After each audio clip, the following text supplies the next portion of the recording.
Bernafas bisa, tapi memasukkan oksigen ke dalam dada itu tidak bisa. Jadi leher ini seperti dicekek. Assalamualaikum warahmatullahi wabarakatuh. Hello smart people, apa kabar kalian semua? Sebelum kalian menyaksikan video ini, jangan lupa like, subscribe, dan nyalakan lonceng notifikasinya. Let's go on watching.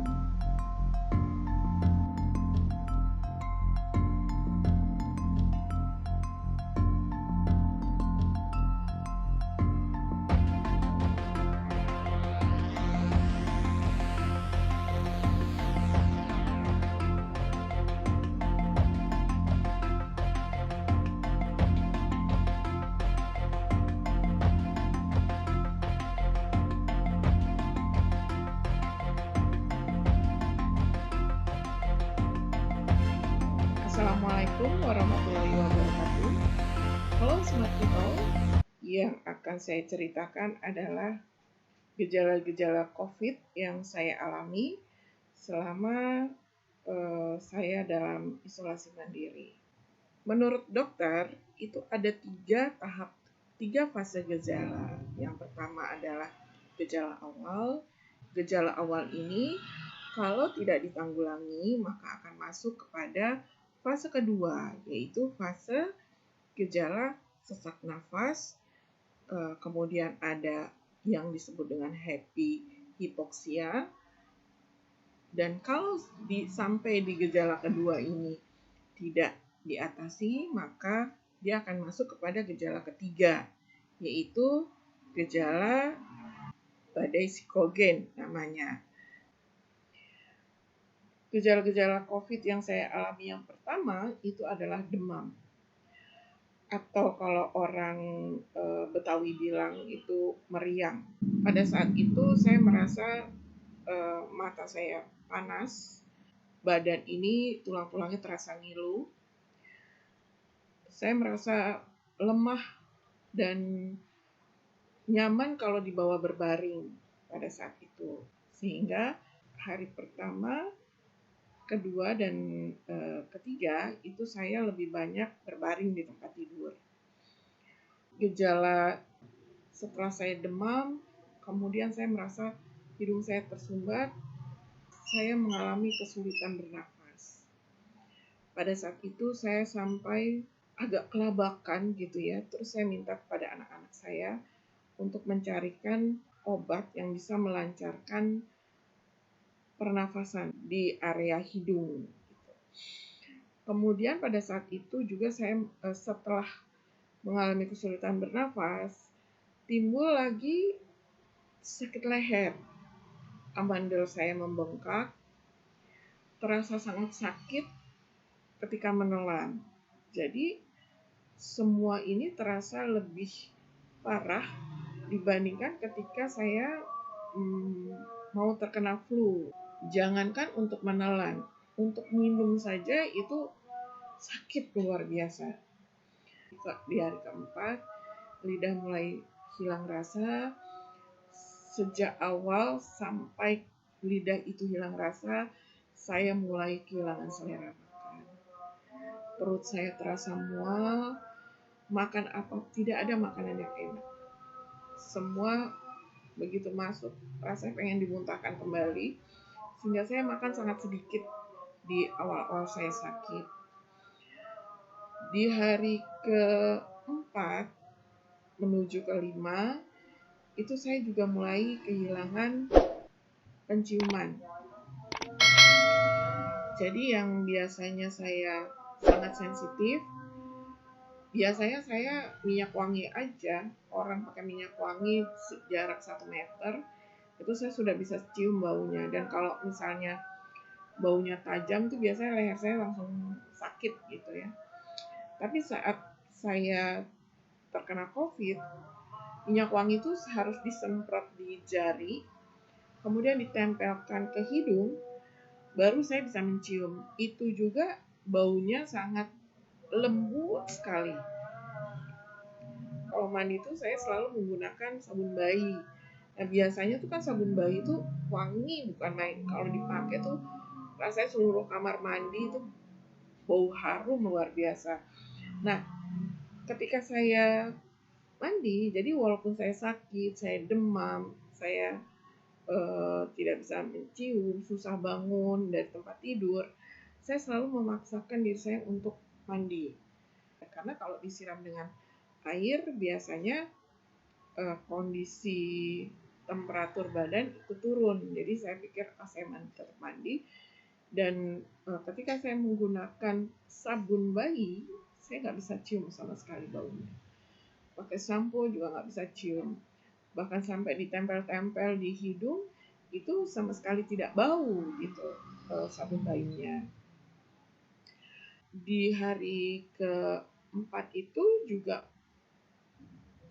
saya keluar bentol-bentol merah di sini, kurang lebih sebesar ini di pundak sebelah kiri.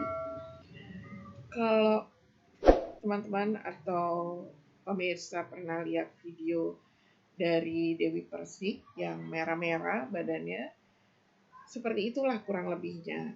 Tapi kalau Dewi Persik kena ke seluruh badan, kalau saya hanya kena segini saja di bagian pundak. Dan itu juga cuma 1 hari. Beberapa hari kemudian, saya keluar lagi merah-merah, seperti tampok. Tadinya saya pikir apa karena AC gitu, dan itu agak gatal gitu. Akhirnya saya perhatikan ternyata itu bukan karena dingin gitu. AC dimatiin tetap ada bentol-bentol merahnya. Dan itu hanya kelihatan di bawah kulit. Kebetulan kulit saya putih kekuningan gitu, sehingga ketika dilihat itu di bagian tangan dan di bagian kaki itu timbul sudah merah-merahnya. Jadi menurut dokter, gejala COVID ini ada 3 fase. Fase yang pertama adalah fase awal. Nah, fase awal ini adalah fase timbulnya gejala-gejala yang tadi saya sebutkan. Nah, ini termasuk fase gejala ringan. Fase kedua itu adalah fase sesak nafas. Dadanya sesak, kemudian timbul batuk-batuk. Alhamdulillah saya tidak mengalami sesak nafas. Tetapi saya sempat mengalami bernafas bisa, tapi memasukkan oksigen ke dalam dada itu tidak bisa. Jadi leher ini seperti dicekek, seperti ada sesuatu yang mencekek di leher. Dan itu datangnya selalu malam. Pagi itu nggak pernah. Saya hidung tersumbat, kemudian leher seperti tercekik, sampai saya sempat dilarikan ke rumah sakit. Tapi pada saat saya dilarikan ke rumah sakit karena saturasi saya turun di bawah 90, kalau nggak salah waktu itu 87, saya langsung kasih tahu anak saya. Saya langsung dibawa ke rumah sakit sama anak saya. Waktu dibawa pun kita berbeda mobil. Sampai rumah sakit, itu saturasi saya 99. Sehingga pada saat itu kita punya kesimpulan bahwa orang yang kena COVID itu membutuhkan udara segar. Karena sampai rumah sakit dokter nggak percaya kalau saya COVID, karena saturasi saya 99 ketika sampai di rumah sakit. Saya sempat menunggu dulu kan, menunggu giliran pasien di IGD pada saat itu. Jadi saya nunggunya di luar, anginnya banyak gitu ya. Nah pada saat masuk, saturasi saya 99. Nah sejak saat itu, apartemen kalau pagi, pintu balkon itu saya buka, jendela yang menuju keluar itu saya buka, supaya sirkulasi udara, oksigen yang masuk itu bagus. Kalau malam pun saya belum mau tidur, pintu balkon saya buka, supaya oksigen yang dari luar itu masuk. Fase yang ketiga menurut dokter itu fase yang paling parah. Karena di fase ketiga ini segala virus itu sudah mendominasi seluruh tubuh kita sehingga merusak organ-organ tubuh kita. Nah, Sekarang ini artinya begini, ketika kita gejala COVID itu tidak bisa main-main. Terserah orang mau bilang ini konspirasi apa, saya nggak peduli. Karena menurut saya virus ini sudah ada di sini, sudah pergi dari orang ke orang yang lain. Jangan gambling. Begitu terasa seperti gejala flu, 3 hari saja langsung swab. Saya alhamdulillah gejalanya ringan karena begitu terkena saya langsung, karena ini merupakan kebiasaan, saya menjauhkan diri saya dari anak-anak. Saya paling nggak mau kalau saya sakit menularkan anak-anak saya. Jadi kebiasaan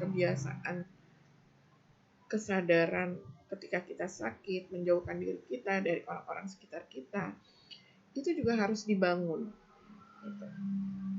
Nah, kemudian setelah sekarang ini flu juga tidak bisa kita anggap, oh ini cuma flu, nanti juga sembuh sendiri. Nggak bisa. Karena sekarang sulit sekali kalau di awal-awal itu membedakan antara flu dengan COVID. Tanda-tanda COVID itu baru keluar setelah 4 hari. Kehilangan penciuman, lidah hilang rasa.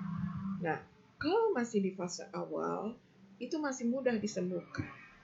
Tapi kalau sudah masuk ke fase kedua, maka itu sudah mulai sulit. Karena dokter sendiri mengakui bahwa ini belum ada obatnya. Kalau sudah virus itu sudah masuk ke dalam tubuh kita, maka kita harus pergi ke dokter yang alatnya lengkap, alat-alat kesehatan. Kalau COVID, jangan main-main. Dokter yang sekolahnya lama aja, itu tidak berani mengatakan, ini obat COVID. Selama mereka belum melakukan penelitian, selama mereka pengujiannya belum berhasil, mereka tidak akan mengatakan, ini obat yang sanggup mengobati COVID. Gitu. Mau dibilang konspirasi, saya nggak tahu, saya belum pernah itu tahu kalau virus itu ngerti politik ya. Tapi mau konspirasi kayak mau bukan, virus itu sudah ada di sekitar kita. Satu-satunya jalan kita bukan melawan, tapi bagaimana kita bisa menghadapi ketika sudah datang. Sebelum saya terkena COVID ini, Allah memberikan saya musibah, tapi sebenarnya tujuan musibah itu adalah untuk mempersiapkan saya ketika penyakit ini datang gitu. Karena di 7 bulan terakhir saya memang sedang memulihkan kesehatan, sehingga saya ketika virus ini datang, saya memang sedang dalam keadaan yang sangat baik. Artinya sebelumnya darah tinggi saya yang biasanya 185, ketika bulan Desember itu kondisi tekanan darah saya sudah turun ke normal, bahkan tanpa minum obat pun paling tinggi itu 110 dan bawah paling tinggi itu 87. Kemudian yang kedua, saya yang tadinya disebut obesitas itu sudah turun 11 kilo. Yang ketiga, pemeriksaan darah saya hasilnya baik. Darah saya bagus. Kandungan kolesterolnya cuma lebih 0,04. Asam urat ada, tapi nggak banyak. Bedanya kalau nggak salah cuma 2 angka dari yang harusnya normal. Tidak ada keluhan tentang asam urat ini. Terus yang kelima, jantung. Saya juga udah sempat periksa jantung. Dan jantung saya pada saat itu juga hasil pemeriksaannya normal. Bagus gitu. Artinya Allah tuh pada saat itu memberikan jalan kepada saya, ayo pulihkan kesehatan badan kamu. Kamu ini udah lampu merah gitu loh. Sehingga dari bulan Juli saya berobat, dokter bilang, ibu obesitas, turunin berat badan sampai 30 kilo. Ya walaupun baru berhasil 11 kilo, tapi ketika sakit ini datang kondisinya sedang sehat. Sehingga begitu terkena, saya langsung swab. Saya tidak cari-cari pengobatan yang lain. Saya tidak cari herbal, saya tidak cari tukang urut, saya tidak cari kerokan. Saya langsung, secara kebetulan anak saya dokter, sehingga ada yang mengingatkan. Jadi dalam hal ini, saya pada saat terkena COVID sempat yang turun naik kondisinya, tapi alhamdulillah gejala saya adalah gejala ringan. Karena saya tidak mengalami sesak napas, batuk, dan alhamdulillah di tengah-tengah sakit tersebut saya masih bisa menjalankan apa yang saya sukai. Artinya untuk makan saya masih bisa masak sendiri, untuk bekerja saya masih bisa bekerja dan menghasilkan, masih bisa memperhatikan makanan anak-anak dari jauh dalam situasi isolasi mandiri. Terima kasih Gojek, terima kasih Grab. Beli bahan baku pun menggunakan fasilitas online. Berikutnya nanti adalah video tentang bagaimana saya menjaga konsumsi makanan yang saya makan selama isolasi mandiri. Assalamualaikum warahmatullahi wabarakatuh.